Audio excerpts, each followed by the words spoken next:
cruising. We're happy to be cruising. We're feeling good. Feeling groovy.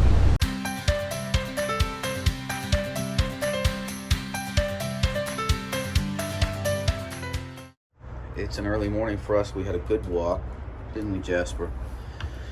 We got all types of business out of the way on that walk. It's very early. We have just enough water under the boat to get out of the Fort Myers Yacht Basin. We're on the, I guess, the face dock at D dock here, and there's some extreme low tides right now, and if we wait another half hour, it may be a muddy push out of the basin, so we decided to leave early and beat the tide.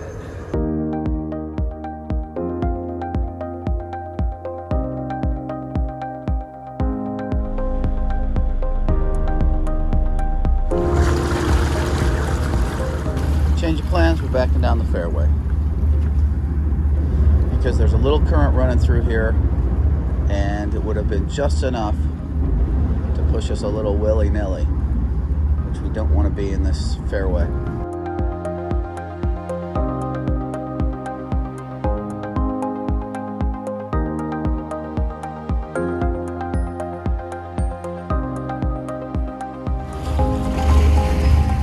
Farewell, Fort Myers City Marina.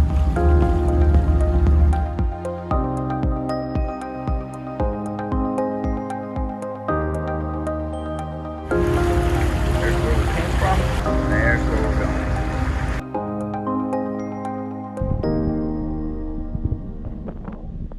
The sun just came up.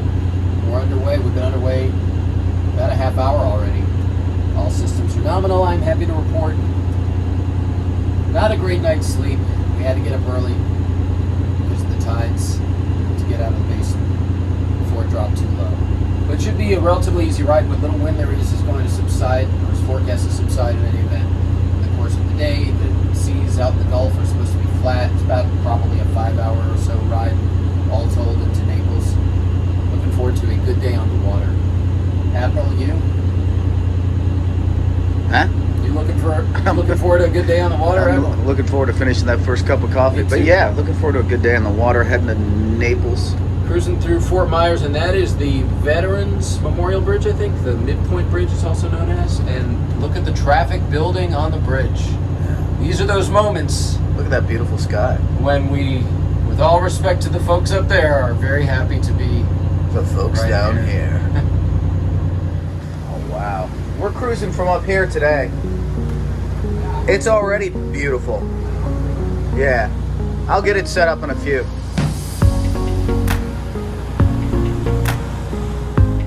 From the city of Fort Myers Yacht Basin, we travel west on the Caloosahatchee River out to the Gulf of Mexico and on into Naples, Florida. It's around 45 nautical miles to the Naples Sailing and Yacht Club from Fort Myers, and on this day we'd be adding a bit more distance with a special maneuver we were planning, but more on that later. Parts of this last stretch of the river, before you change your heading from west to south, are just stunning. The first time we crossed Lake Okeechobee from Florida's east coast to west, this is where the different feeling of the Gulf Coast really started to define itself. And while the navigation is pretty straightforward here, you won't want to stray from the channel without local knowledge, and there are a few spots where various channels branch off from the main channel, so it can be a bit confusing at times. It's really a good idea to plot your route through here in advance and have a course to follow that you've already reviewed. There are a lot of no-wake stretches in this part of the route, which should obviously be respected because it's the law and the right thing to do, but we've also seen enforcement underway when we've gone through here in the past.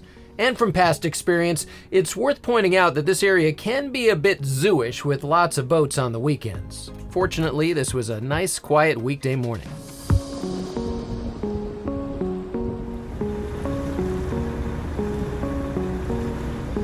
That's the south of Sanibel Island, which means we are crossing over into the Gulf of Mexico waters. We just came under the Sanibel Causeway Bridge, and it's been an easy, nice ride.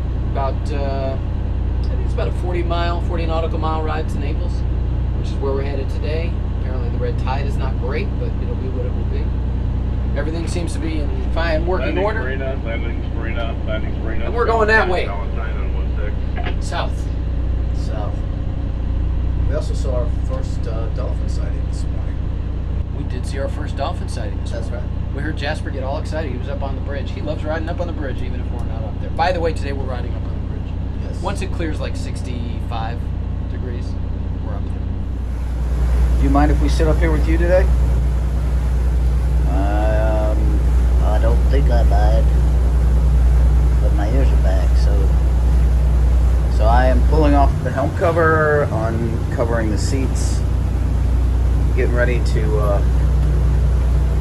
take this baby from up top. We are in the Gulf of Mexico, and it's good to be captain. So we are cruising along. We came up to the bridge. We crossed the 65-degree line, which meant t-shirt.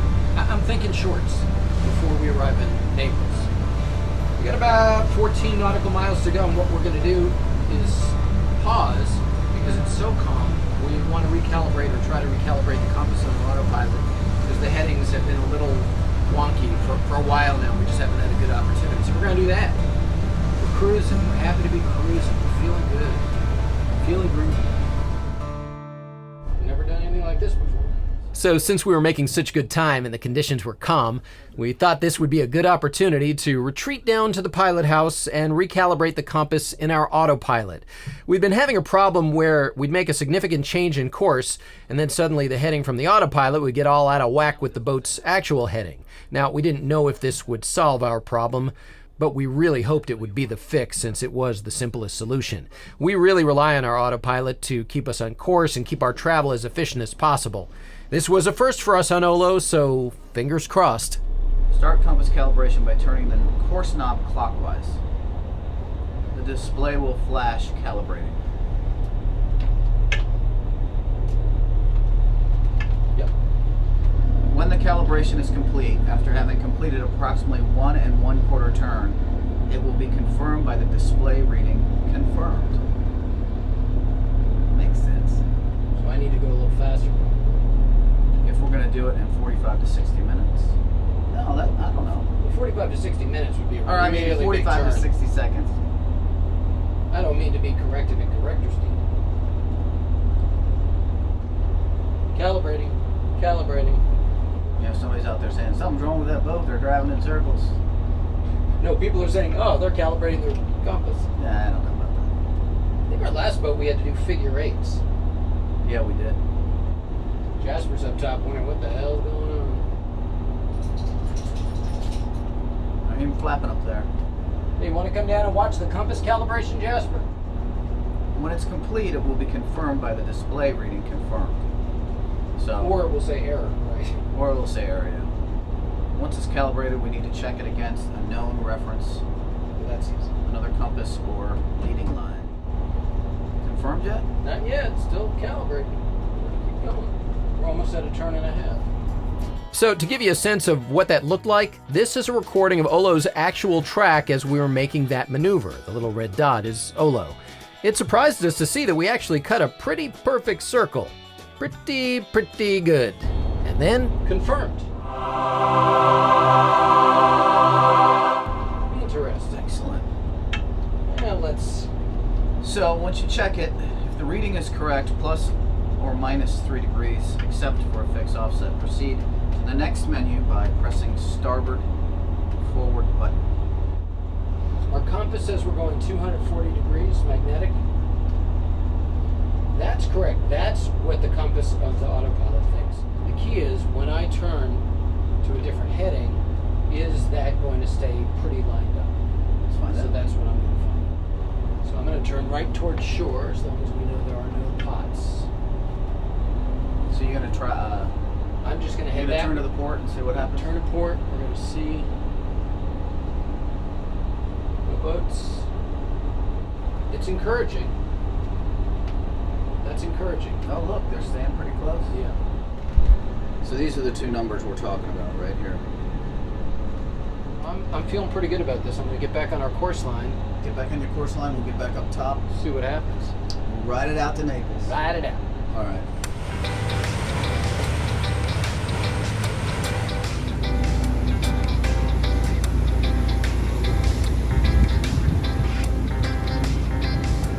Oh, we're pulling into Gordon Pass, which is how you get into Naples. And I noticed I said something as soon as we pulled in here. I do feel that it's... Are you feeling it yet? Not A yet. little bit? I feel a little bit in my lungs from the red tide.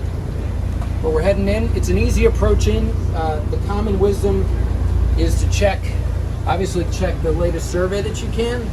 Yeah, You're feeling it now, right? But typically the shoaling happens on the north side, so we stay, and on aqua maps here, we'll show you real quick, we carve a path right through in the deepest water.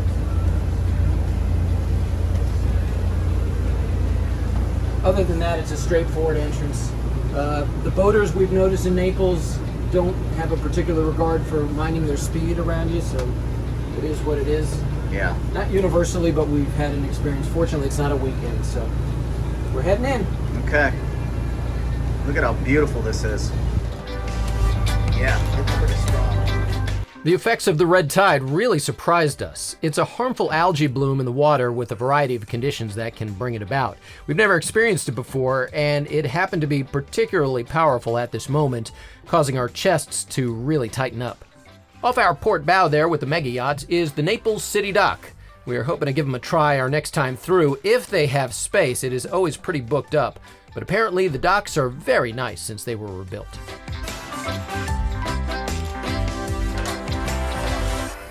All right, we're approaching Naples Sailing and Yacht Club. We moved down to the pilot house because the red tide was starting to affect our lungs. Jasper's down here.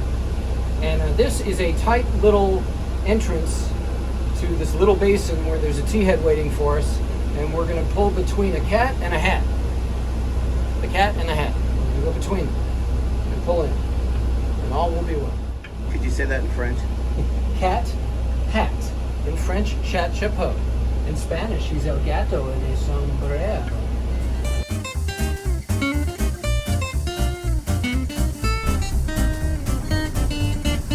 So, a couple of things you might notice when we're docking or leaving a dock. We are always wearing headsets. They're affectionately called marriage savers for a reason.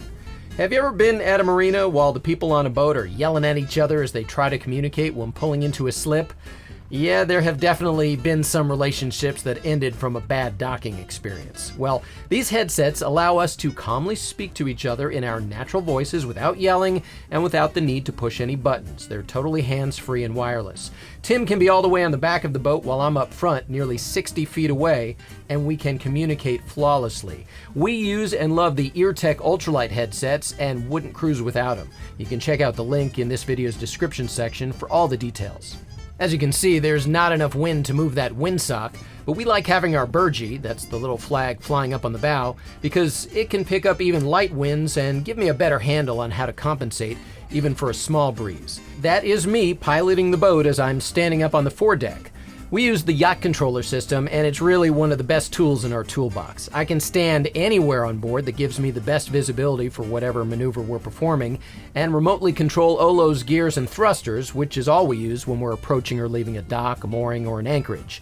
And while I can stand anywhere, I'm really never more than a few quick steps away from the helm. The yacht controller is a proven system with redundancies, but we never take it for granted that anything can fail on a boat at any moment. After all, it's a boat.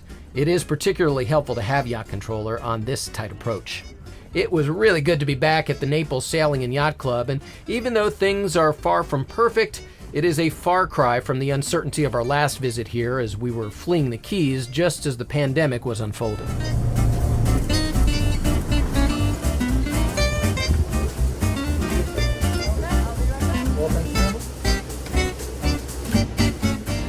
That's Amanda. We like Amanda. Amanda's awesome. Once OLOH was plugged in, it was time to walk Jasper. And at the end of the marina's road is a rack storage facility for smaller boats.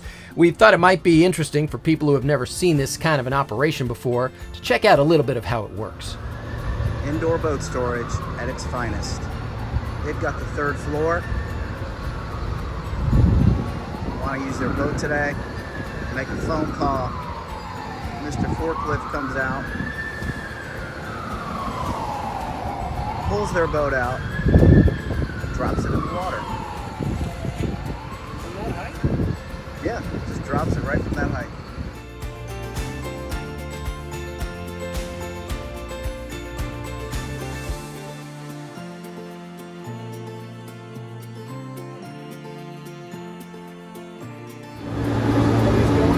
Somebody's going boat. Probably fishing. Gonna catch some red tide fish. back at the Marina, we got a drive-by from our local dear friend Peter, who did the same thing 9 months ago when we were fleeing the Keys. The next time we're here, we should finally be able to hang out in person. And then came another highlight of our day, the arrival of the 3 Bs. Now, if you've followed our adventure, you may remember a sea trial we had taken with friends of ours a year prior on a boat that they were considering. Well, they didn't end up buying that boat, but they did buy this, a spectacular Ocean Alexander 70E that we were really looking forward to seeing for the first time, and of course having it join in on our adventure. She's moving like glass. Nice and smooth. It's a nice looking yacht. We were also very much looking forward to having great friends to isolate with during this still unsettled time. But for the adventure to continue, we had to make our way out of Naples the next morning. And when we tried to do that... Feel that? What the heck is going on there? Well, you'll just have to tune into our next episode to find out. For now, thanks so much for coming along for the ride. If you enjoyed it, kindly click the like button. And be sure to subscribe and whack that notification bell so you don't miss a minute of the continuing Adventures of OLOH.